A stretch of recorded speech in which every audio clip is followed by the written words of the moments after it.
Atta Halilintar buat pesantren, Gus Miftah beri pesan menohok, ia sebut yang jadi korban santri. Pendakwa Gus Miftah angkat bicara soal rencana YouTuber Atta Halilintar untuk membangun pondok pesantren tahfiz. Seperti diketahui, Atta Halilintar akan membangun pesantren dengan menggunakan uang lelang headband yang laris 2 miliar rupiah.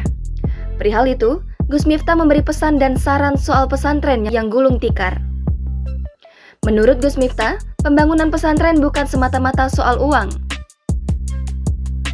Gus Miftah menambahkan inti dari pembangunan pesantren adalah santri, bukan gedung. Oleh karena itu, Gus Miftah mewanti-wanti Atta Halilintar untuk mencari partner yang tepat untuk membangun pesantren.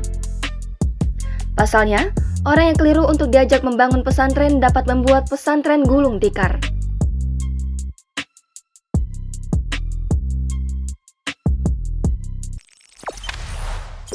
Jangan lupa subscribe, share, komen, dan like ya!